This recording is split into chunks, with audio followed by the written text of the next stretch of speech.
7. Yeah. So, a little trip down memory lane. Back in 2007, I think it was December, I was working out at the gym on the treadmill. Heard a pop, felt a pop in my left hip, and I just about collapsed on the treadmill. So you can kind of imagine what's going through my mind. Oh my God, what's happening?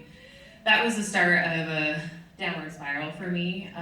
For several years, I was going to multiple doctors, different practitioners, trying alternative therapies, not knowing what was wrong with me, basically thinking I was going crazy because no one could figure it out. Then luckily, I got plugged in with a physical therapist that recognized my symptoms, and I got diagnosed with, he plugged me into the right providers and had the right imaging.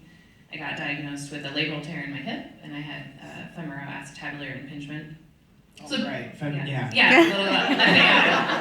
Lady Gaga had it, so now I'm in like the cool kids club. Anyway, I had it at work. But yeah, so I ended up having to have surgery on my hip, and I was like 28, so you know, like when you have to have hip surgery, awesome. And then unfortunately, 6 months after that, I was just walking at work. I'm a nurse, and I worked in the hospital, and I was walking at work, and I felt like that same pop in my right hip. I went, are you freaking kidding me? So shocker, had to have another surgery. And so at that point, I was not even 30 yet and had to have 2 hip surgeries. So, yeah. So were there other things? I think there was at least one other medical thing that was going on at the time too, right? What was that? Yeah, you can imagine that whole cascade of everything. Like I was super anxious, depressed. Side note, also going through a failed marriage. And then I got diagnosed with high blood pressure. And I'm like, great, I got 2 hip surgeries and now I'm on blood pressure medicine. This is awesome. And I'm a nurse, by the way, which, you know, is promote health. So, yeah, that was really tough for me. So I think one of the things I remember from your story is that for quite a few years, you used the hip surgeries and the high blood pressure and everything kind of as your excuse or scapegoat for I can't be fit, right? Which is understandable. I'm not saying that like, why would you ever do that? That's understandable, but that's what you were doing, right? It's basically saying, well, I have hip surgeries and high blood pressure, so being fit, being thin, being whatever is not going to work for me, right? Yeah, I realize it now, but I was using it as a crutch. Like I used it as an excuse why I couldn't push myself and reach the goals that I really felt like I could. And so even after like the pain was gone and things were better, but yeah, you know, I lived like a sort of active lifestyle, but nothing that, you know, when you got to get results you never had, you got to do something you haven't done. So that's write that down. Pretty sure Autumn said it. But yeah, so I did use it as a crutch. So right, but see then, so you spent a few years like that, kind of using it as a crutch, but then something happened in last year, 2014, exactly. Right? So what happened? So side note, I got married to my now husband in October 2014, and that was when I really had that aha moment. Like, I love this man. I want to have a family with him. I got to light the fire and do this for myself. Like, no more excuses. You got to push past that. And the timing was perfect because the week after I got married, Sarah, who's my coach, she's not. I'm from Montana, and I grew up with her in Montana. Oh, so, Montana. Where's Mike? Big Sky represent? Anybody? Montana. Woo! Yeah. Wow. I'm a Montana State alum. Oh, I was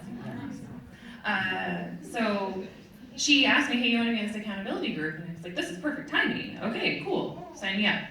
So I was in it, and she noticed that about 2 weeks in, I was really engaged and posting a lot. And that's when she approached me, hey, have you ever thought about coaching? And I was like, what is that? Like, what do I want to do with that? So, right, and you were super on board with the business side right away. Oh, totally. Yeah. Not skeptical. You weren't skeptical. Not at all. So like I said, I'm a nurse, so I already had a day job that I love, and had no intention of it being like a significant source of income for me. It was more of, after I really thought about it, I figured all I had to lose was some weight, and if I could pay for my Shakeology, awesome. Right. And okay, so what have you done with the business though in the last 4, 5, 6 months? What have you done? Is it just been pay for my Shakeology, or no. have you done more than that? All right. So to my surprise, I've just been consistent modeling the behaviors that we're supposed to as coaches, and I have found that, well, first of all, I got Emerald rank like 2 months into coaching. Awesome. And I going on my 4th month of Success Club.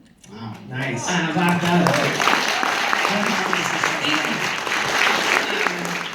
What I'm really proud of is that I have almost 60 Success Club points this year, which I feel like is really awesome. Wow, that is great. And I've helped over 40 people in my challenge groups like start their journey as well.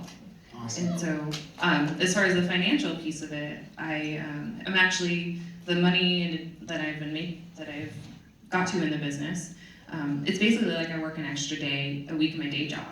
So, yeah, I felt like that was pretty successful, and I get a totally different sense of satisfaction out of that than my regular day job. Right, yeah. You get people emailing you and saying thank you for helping me and stuff like that, Absolutely, which is- yeah. Like, I didn't get that at my day job. yeah. Well, I mean, as a nurse, like I'm a You probably pediatric do nurse, get a little so. of that. Oh, you know, at they that draw job. pictures for me and stuff, but when it's a little different when an adult reaches out to you and says, like, thank you for making a difference. So, there's probably some guests in here who are at the same point that you were at maybe 6 months ago. Maybe they've been in an accountability group with their coach that they're here with, and they're a little skeptical about the business side of things. What would you say to that person that's here, or maybe that brand new coach who just signed up and is still like, I'm not sure if I can do this? Something my coach said, she said, it's good for you.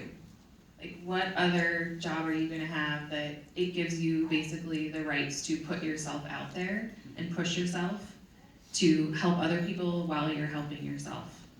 And my advice to people would be is that you just take it one day at a time, one thing at a time. You can't change everything at once.